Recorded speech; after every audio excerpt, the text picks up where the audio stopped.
The terrain of Gustav-IV was unforgiving, a barren wasteland of volcanic ash and jagged rocks that stretched endlessly towards the horizon. Amid this stark landscape, Jack Ryder and his elite assault unit marched in formation, their heavy boots sinking slightly with each step into the soft, sooty ground. The air was thick with sulfur, and the oppressive heat from the planet's numerous lava flows made it difficult to breathe.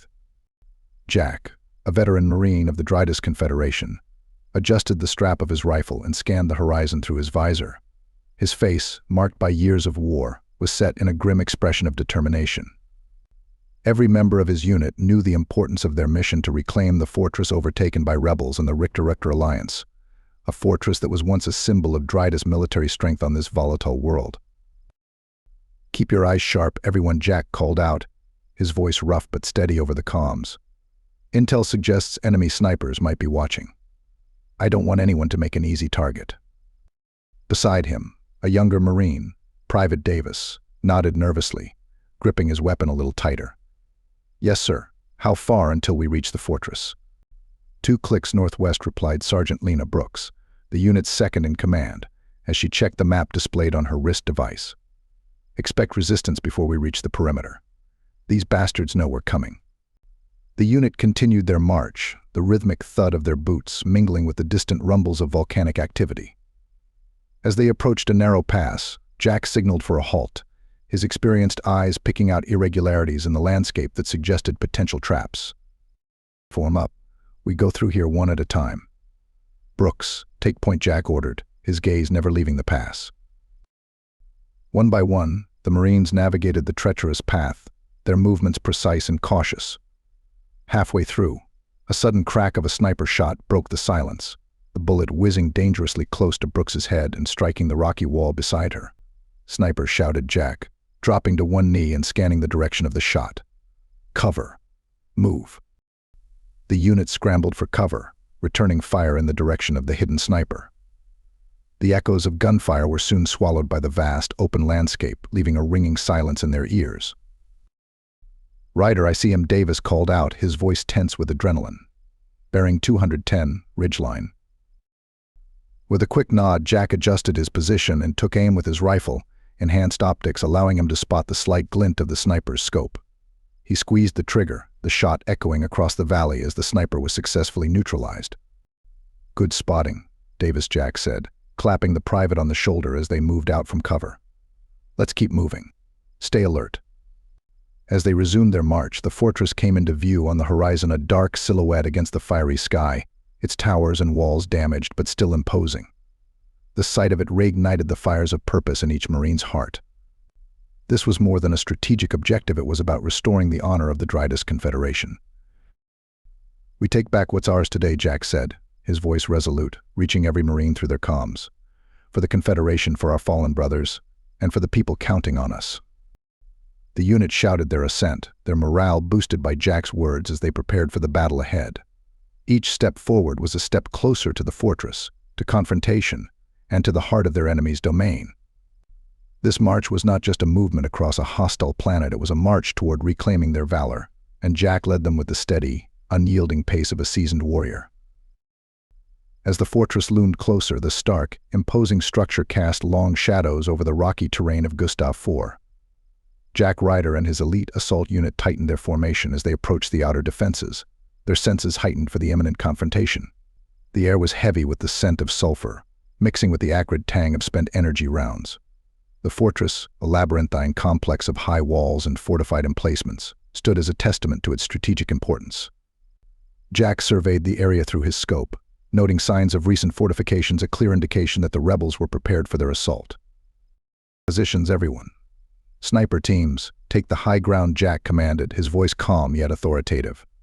"Brooks, you and Alpha Team flank left. Davis, you're with me. We punch straight through the center. Let's soften them up for our entry." As the teams moved into position, the first shots rang out, the rebels not hesitating to make their presence known. Bullets and energy beams crisscrossed the space between the Marines and the fortress, sparking off the rocks and sending shards of stone flying. "Contact." 12 o'clock, shouted Davis, ducking behind a boulder as a volley of fire narrowly missed him. Jack peered through his rifle's scope, spotting the muzzle flashes from a small bunker nestled just inside the fortress's perimeter. With a practiced hand, he squeezed the trigger, sending a well-aimed shot that silenced the enemy gunner. "Push forward," Jack ordered, signaling the others to advance while the enemy was momentarily subdued. The Marines moved with precision, covering each other as they progressed toward the fortress. The sound of gunfire was relentless, a chaotic symphony that underscored their perilous advance. Despite the danger, Jack's presence was a steadying force, his calm amidst the storm inspiring confidence in his team. As they reached the first wall, the resistance intensified. A grenade exploded nearby, sending a cloud of debris into the air. Jack felt the shockwave rattle through him, the heat of the blast singeing the edge of his armor. "Medic," he called out, spotting a Marine down by the blast. The team's medic quickly moved to the injured soldier, administering emergency care under the cover of Jack's covering fire. "Brooks," Status Jack called into his comm, keeping his rifle trained on the fortress's entry point, where rebels were pouring out in a desperate counter-assault. "Alpha team in position, engaging enemy reinforcements," Brooks responded, her voice strained but controlled amidst the sound of her own gunfire. "Good. We hold this line," Jack yelled back, his voice cutting through the noise, rallying his Marines. He popped out from cover, firing in controlled bursts, each shot intended to keep the enemy at bay. The firefight dragged on, each second stretching into eternity as both sides jockeyed for advantage.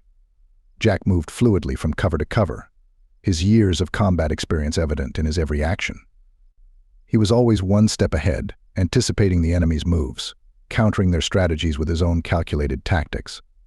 Finally, as the enemy fire began to wane, Jack seized the moment. "Advance," he shouted, leading the charge into the breach they had created. His team followed, rushing into the fortress with a renewed vigor, driven by their hard-won progress. They fought their way through the outer sectors, clearing each area with methodical precision. The rebels were tenacious, but Jack's unit was relentless. By the time they secured the initial sections of the fortress, the sun was setting, casting long shadows that blended with the smoke of battle. As they regrouped to assess their situation and plan their next move, Jack took a moment to survey the weary faces of his team. They were tired, battered, but unbeaten. Their eyes met his, reflecting a mix of respect and resolve. "We hold here for the night," Jack decided, his voice firm. "Tomorrow we take the heart of this fortress." As darkness fell over Gustav-IV, the fortress stood quiet but tense, a temporary calm settling over the battlefield. Jack checked his equipment and settled in beside his fellow Marines, ready to defend their hard-earned position. Despite the exhaustion, there was no place he would rather be. This was his element, his purpose. The battle for the fortress was far from over, but they were ready for whatever came next. The air inside the fortress was thick with the smell of smoke and the sharp tang of ionized energy discharges. The walls, scarred by the marks of recent battles, echoed with the sounds of ongoing combat. Jack Ryder and his team, breathing heavily from the exertion and adrenaline, prepared to advance into the central command area, the heart of the fortress, where the fiercest resistance was expected. "Check your gear, watch for traps, and keep communication lines open," Jack instructed, his voice firm, masking the underlying tension he felt. The rebels had fortified the central area, making it a labyrinth of deadly surprises and staunch defenders. As they moved forward, the narrow, dimly lit corridors forced the Marines into a single-file advance, each step fraught with danger. The rebels had been cunning, planting booby traps at choke points. The first explosion, triggered by an unwitting step from a young Marine, sent a shockwave through the squad, momentarily halting their progress. "Medic up," Jack called out immediately, falling back into his role with practiced ease despite the pang of guilt for the injured Marine. As the medic attended to the wounded, Jack's gaze swept the corridor ahead, his mind racing to adjust their strategy. "Disarm and advance." Eyes sharp, Marines, he barked, the urgency clear in his voice. Progress was painstakingly slow, with engineers carefully disarming traps and clearing the way forward. Every cleared room brought a mix of relief and heightened anticipation of the next threat. The rebels, aware of the Marines' advance, launched a fierce counterattack, bullets and energy blasts filling the air. Jack found himself at the forefront, exchanging fire with a determined group of rebels. His rifle's discharge was a steady rhythm in the chaotic symphony of the battle. "Push them back," Jack shouted, ducking behind a shattered wall fragment as he reloaded.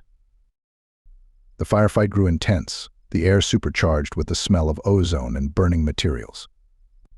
Amid the chaos, Jack's leadership was unyielding. He maneuvered through the battlefield with a blend of aggression and tactical acumen, rallying his Marines and exploiting weaknesses in the enemy's defense. Flank them on the left. Go, Jack directed, pointing to a partially collapsed wall that provided a new angle of attack. His team responded instantly, their coordinated movements a testament to their training and Jack's command. The battle for the command center was brutal. Each room cleared cost them in sweat and blood, but Jack's resolve only hardened. His focus was singular: secure the fortress, protect his team, uphold the honor of the Drydus Confederation. Finally, after what felt like an eternity, they breached the command center. The room was a strategic hub, filled with maps, communication equipment, and hastily abandoned supplies. A small group of rebels made a final stand, but they were quickly overwhelmed by Jack and his Marines. As the last rebel fell, the command center fell eerily silent. Jack, breathing heavily, surveyed the room, his eyes taking in the scene of their hard-fought victory. His Marines were scattered around, some tending to their wounds, others securing the area. "We did it," Jack said quietly, mostly to himself. His voice was a mix of triumph and exhaustion. The cost of their victory was evident in the weariness of his troops, the casualties they had sustained, but they had achieved their objective. Secure the perimeter. Set up defenses. "We hold this position," Jack ordered, his tone leaving no room for doubt. His Marines nodded, their respect for him mingled with their shared relief at having taken the fortress back. As they began the work of fortifying their position, Jack stepped aside, his gaze lingering on the flags of the Drydus Confederation and the Richter Alliance, both hanging from the walls of the command center. Pulling down the Richter flag, he replaced it with the Drydus standard, the fabric catching the light as it unfurled. "This fortress is ours again," Jack declared, his voice resonant in the stillness. "But stay sharp. The battle for Gustav-IV isn't over yet."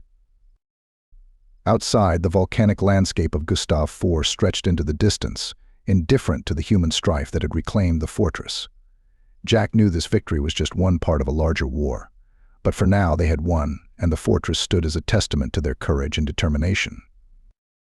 The reclaimed fortress on Gustav-IV stood silent and imposing, its walls scarred by the recent battle but unyielding under the weight of victory. Inside, the atmosphere was thick with the smell of smoke and the residual energy of combat. Marines moved about quietly, attending to the wounded, cataloging supplies, and reinforcing vulnerable points against potential counterattacks. Jack Ryder, his armor dented and smeared with ash, surveyed the aftermath with a somber expression.